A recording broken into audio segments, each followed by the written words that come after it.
This place is very famous. It was actually a fort. It was part of Fort Wayne.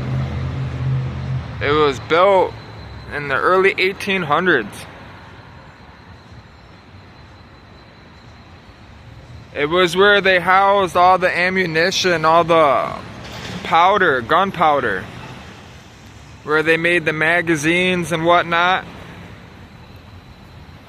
After the Civil War, there was like 200 grenades they brought here and stored them here.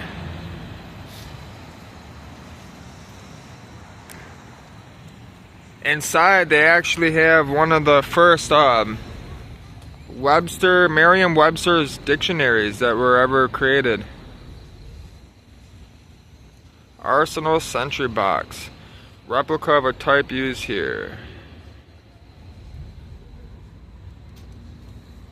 I don't think you can open it now. It has a key. I've been in there before as a kid. We used to come here at field trips.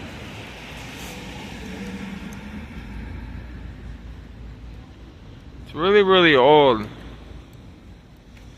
Henry Ford actually tried to buy this property and the owner wouldn't give it up.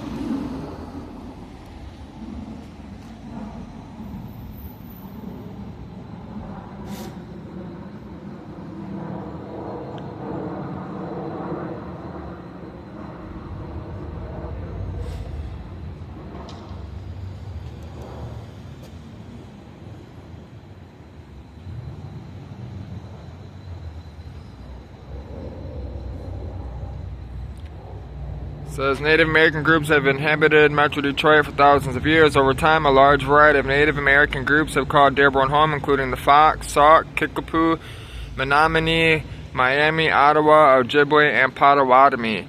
A large conflict between Native groups in the 1600s forced many Native Americans to leave the region. As a result, the first Europeans found relatively few Native Americans in Metro Detroit. This was all farmland at one time. You didn't see any of these buildings or none of that over here.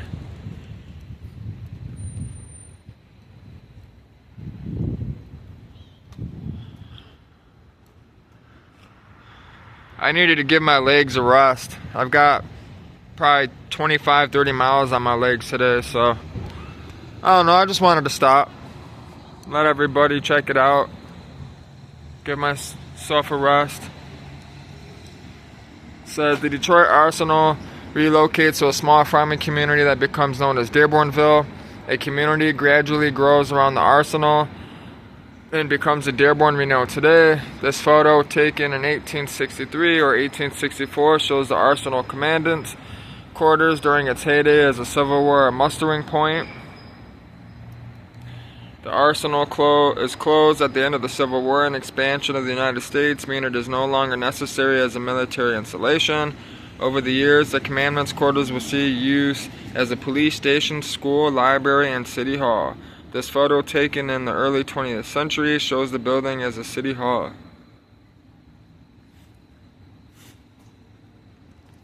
(1950), following the purchase of the Commandant's quarters in 1949, a formal dedication ceremony for the Dearborn Historical Museum is hosted on October 14th, 1950, at an event called the Cavalcade of Dearborn. A large parade is held in front of the dignitaries, including Michigan Governor Soapy Williams, Dearborn Mayor Orville Hubbard, and Dearborn City Council. 1952, ahead of one of the Dearborn Historical Museum's first major exhibit openings, the 1757 Nowlin family powder horn, on loan from the Detroit History Society, is mysteriously stolen from the museum. While the thief is never caught, the powder horn is found and returned 67 years later in 2019. That's insane. 1996. The Richard Gardner House, built in 1831, is moved from the Greenfield Village to the Dearborn Historical Museum under the supervision of Mayor Michael Guido. Frequently visited by Henry Ford as a boy, the Gardner House was hand-selected by Henry to be one of Greenfield Village's first structures, which I mentioned. This house was kind of coined the term the house that Henry Ford couldn't buy. He wanted to buy this property because Henry Ford Mansion is that way, not too far away, and he owned all of the property.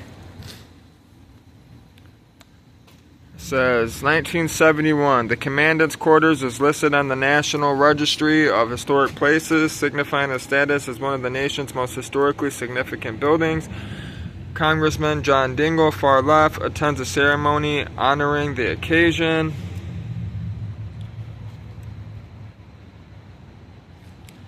(1956), the McFadden Ross House opens to the public as a new part of the Dearborn Historical Museum. Built in 1839 to serve as the powder magazine for the Detroit Arsenal several blocks away, it was later converted into a farmhouse and homestead. Which, when it was bought for the homestead, the gentleman that owned it is the one that wouldn't sell it to Henry Ford. People say that the woman and the lady that bought it as the homestead were kind of, what's the word for it, honorary people, you know. They didn't get along with a lot of people, and they were kind of caused problems. But it seems like when you read and you look up the information, you know, they were fighting against things that they didn't believe should happen.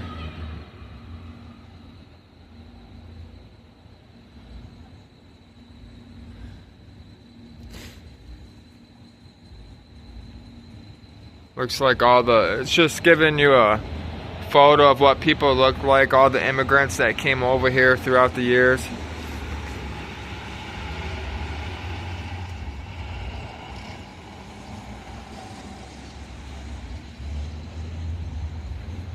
I like this one.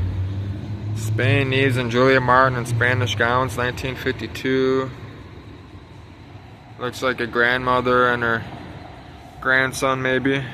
Yeah, Pearl Hill and her grandson P.J. Walls worshiping at the Hill Memorial Church of God in Christ in 97. It says Lebanon, Susan Dandy and Mohammed Faraj modeling traditional dress at the Islamic gathering at the Hyatt in 1979. It says Armenia, Lauren Yasayan performing an Armenian classical dance, 1980. Romania, Denis Marginine dressed in traditional attire, 1952. By 1950, Romanians made up 63% of Dearborn's population. That's interesting. I didn't know that. It says Greece, 4-year-old Stacy Bogodom's performing at the Greek festival at Forward Woods Ice Arena, 1980. By 1950, Greeks made up 35.35% of Dearborn's population. I'm assuming that's 0.63% of Dearborn's population. I'm not sure if it was 63% or 0.63. I'm sure it's 0.63. When I said 63%, I was like, wow, that's a lot.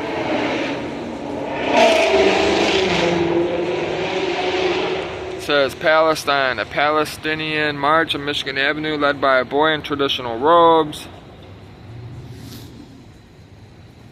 Scotland, siblings Matt and Heather Turnbull performing in the traditional Scottish kill at St. Andrew's 131st Annual Highland Gathering, 1980. Finland, Amelia Rutila and her daughter Muriel, who was dressed in a traditional gown, 1952. It's a good picture.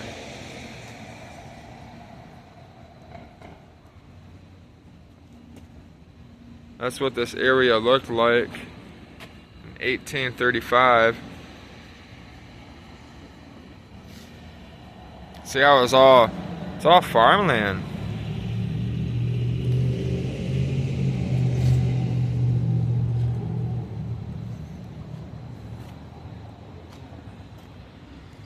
Guess we can read this more. It says early pioneers. As Detroit's population gradually grew through the 1700s and 1800s, Dearborn gradually transitioned from wilderness to a small farming community.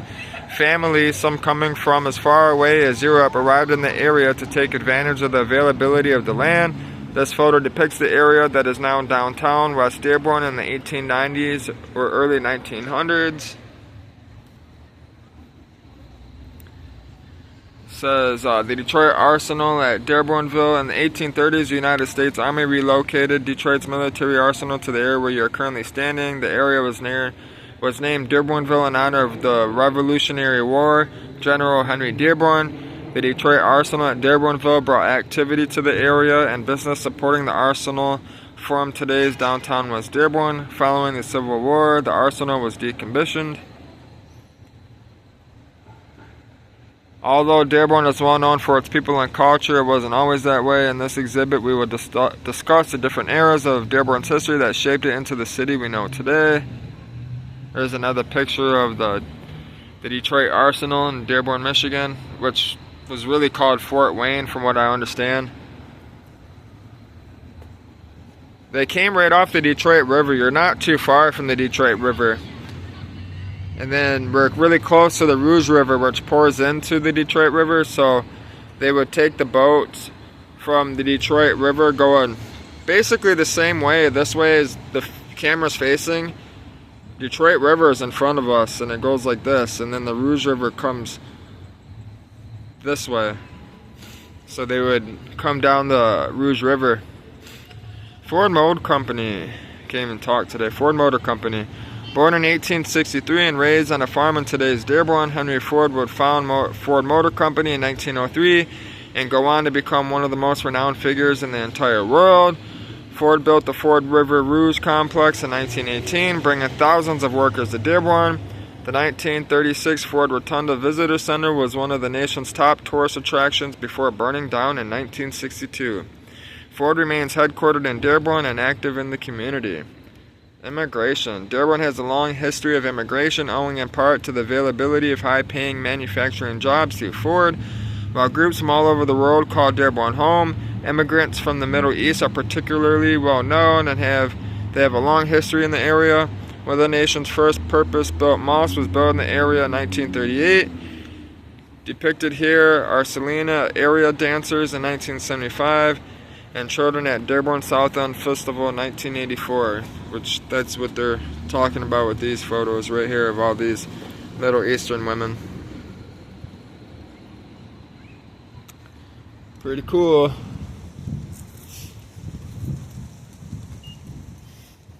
I'm over here smoking weed. I can smell it. It smells good. I wish I could smoke, but it's not worth the trouble. Dearborn was an outpost on the western frontier. Because of expansion from Detroit and Indian disturbances to the west, in 1833 the federal government began construction of an arsenal on its military reserve land near where the old Sauk Trail crossed the Rouge River. The strategic Detroit Arsenal at Dearbornville offered easy access to Detroit and to military objectives to the south and west by land and by water. The buildings and land were sold after the arsenal closed in 1875. You can't really see much. It's all the lamination on it's done. The board's starting to waterlog. Yeah, that's about it.